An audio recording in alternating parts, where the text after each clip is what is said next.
Good morning everyone. हम कर रहे थे चैप्टर नंबर 17 जिसमें हमारा टॉपिक चल रहा था कैपिटल स्ट्रक्चर थ्योरीज, जिसमें हमने फर्स्ट थियोरी या अप्रोच कंप्लीट कर ली थी। आज सेकंड अप्रोच की बात करेंगे।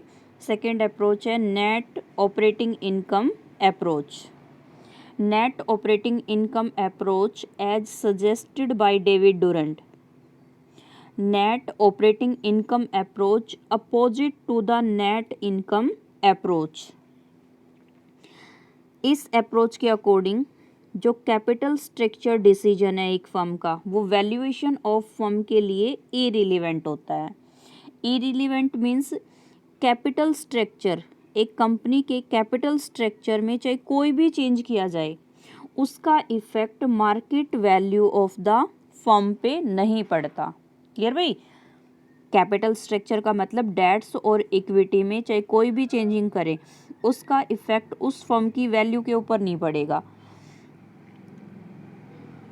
ऐसे ही फाइनेंसिंग का चाहे कोई भी मेथड यूज किया जाए, जो ओवरऑल कॉस्ट ऑफ कैपिटल है वो रिमेन कांस्टेंट।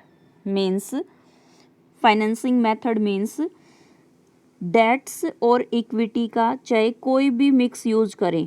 फॉर एग्जाम्पल, अगर हम डेट्स और इक्विटी 50-50 यानी कि दोनों अगर इक्वल यूज करते हैं और 30:70 के रेशो में यूज करते हैं, means debts less than equity, और 60:40 के रेशो में यूज करते हैं, means debts greater than equity. कहने का मतलब है कि डेट्स और इक्विटी का चाहे कोई भी मिक्सअप यूज कर ले, जो ओवरऑल कॉस्ट ऑफ कैपिटल है वो वुड रिमेन, वो कांस्टेंट रहेगी, उसमें कोई भी चेंजिंग नहीं आएगा।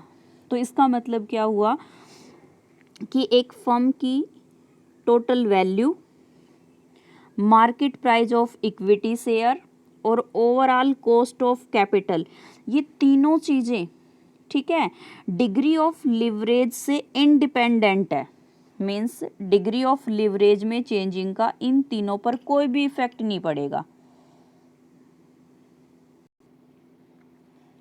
यहाँ समझिए, हमारी जो नेट ऑपरेटिंग इनकम अप्रोच है, मीन्स NOI अप्रोच, क्या कहती है कि कैपिटल स्ट्रक्चर में, ठीक है, चाहे कोई भी चेंज हो, एक कंपनी के कैपिटल स्ट्रक्चर में कोई भी चेंज हो, इसका effect market value of firm के ऊपर नहीं पड़ेगा। कैपिटल स्ट्रक्चर का मतलब मैं फाइनेंशियल लिवरेज बोल सकती हूँ। फाइनेंशियल लिवरेज का मतलब डेट्स और इक्विटी के रेशो से है, कि डेट्स और इक्विटी का चाहे कोई भी रेशो यूज कर लें, ठीक है, चाहे डेट्स ज़्यादा यूज कर लें, इक्विटी कम यूज कर लें, चाहे दोनों को इक्वल पार्ट्स में यूज कर लें, चाहे डेट्स कम और इक्विटी ज़्यादा यूज कर लें, यानी कि कैपिटल स्ट्रक्चर में कोई भी चेंज कर लें, उसका effect market value of firm के ऊपर नहीं पड़ेगा। ऐसे ही फाइनेंसिंग का चाहे कोई भी मेथड यूज करें, उस फर्म की जो ओवरऑल कॉस्ट ऑफ कैपिटल है, मीन्स डिनोटेड बाय K0, वो रिमेन कांस्टेंट, ठीक है, वो कांस्टेंट रहेगी। अब यहाँ पे मेथड ऑफ फाइनेंसिंग का मतलब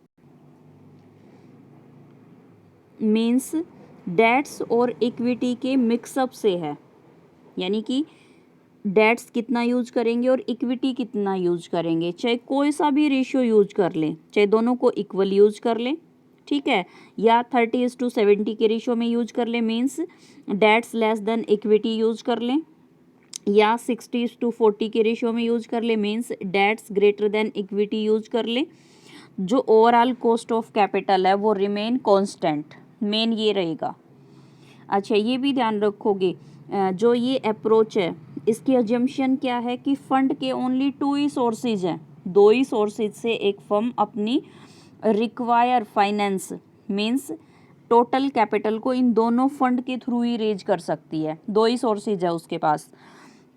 तो इसका रिजल्ट क्या निकल के आया कि value of firm, market value of equity share और ओवरऑल कॉस्ट ऑफ कैपिटल, ये तीनों इंडिपेंडेंट है डिग्री ऑफ लिवरेज से।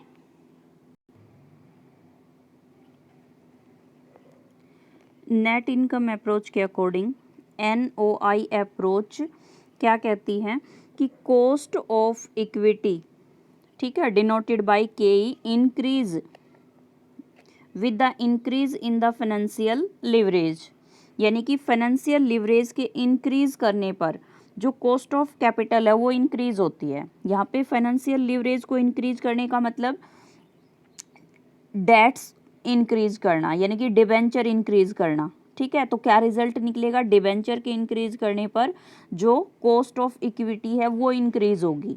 अब क्यों इंक्रीज होगी उसका रिजल्ट अभी हम स्टडी करेंगे। इसका रीज़न देखिए, एक फर्म जैसे ही मोर डेट यूज करेगी, मीन्स जैसे ही वो ज़्यादा डिबेंचर यूज करेगी, तो इससे जो इक्विटी शेयर होल्डर्स हैं उनका रिस्क इंक्रीज होगा। अब उनका रिस्क इंक्रीज होगा तो वो इंक्रीज रिस्क के कंपनसेट के लिए हायर रेट ऑफ रिटर्न की डिमांड करेंगे, मीन्स वो ज़्यादा डिविडेंड लेंगे हायर रेट के अकॉर्डिंग, क्योंकि जितने ज़्यादा डिबेंचर फर्म यूज करेगी, मीन्स डेट्स यूज करेगी, इंटरेस्ट का बर्डन उतना ही बढ़ेगा, यानी कि फाइनेंशियल रिस्क इंक्रीज होगा। अब फाइनेंशियल रिस्क इंक्रीज होगा तो इससे जो इक्विटी शेयर होल्डर्स हैं वो अपने इंक्रीज रिस्क के कंपनसेट के लिए हायर रेट ऑफ रिटर्न की डिमांड रखेंगे फर्म के पास। तो इसका रिजल्ट क्या निकलेगा,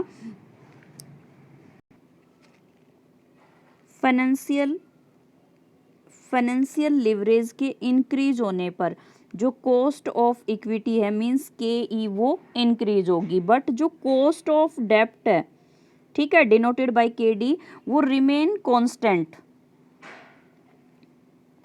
और जो लेंडर्स हैं, मींस जिन्होंने डेट्स अवेलेबल कराया है, उनका रिस्क नॉट अफेक्टेड, उनका रिस्क अफेक्ट नहीं होगा। अब देखो ये रिलेशन समझिए कि जो ओवरऑल K0 है वो कैसे कांस्टेंट रहती है। फंड के चीपर सोर्स यानी कि डेट्स को यूज करने से एक फर्म को, ठीक है, एक फर्म को जो प्रॉफिट होता वो प्रॉफिट ऑफसेट हो जाता है, किसकी वजह से, जो इक्विटी शेयर होल्डर्स हैं उनकी कॉस्ट ऑफ इक्विटी के इंक्रीज होने की वजह से।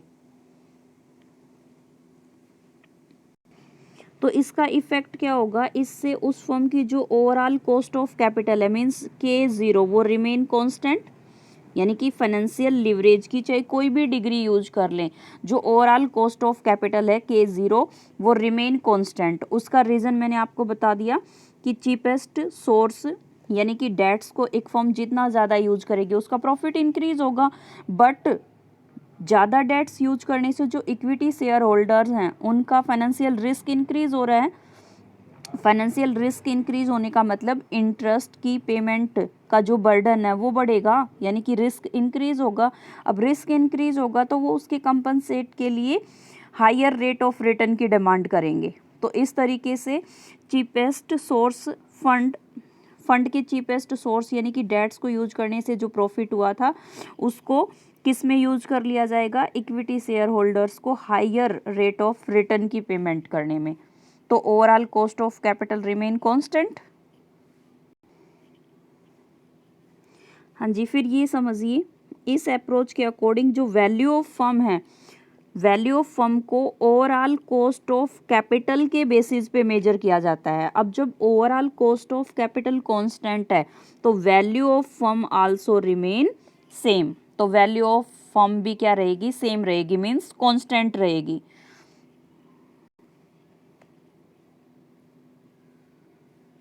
यहाँ समझिए इस रिलेशन को। NOI अप्रोच क्या कहती है कि डेट्स के इंक्रीज करने से, मीन्स जितने ज़्यादा डिबेंचर यूज करेगी एक फर्म, ठीक है,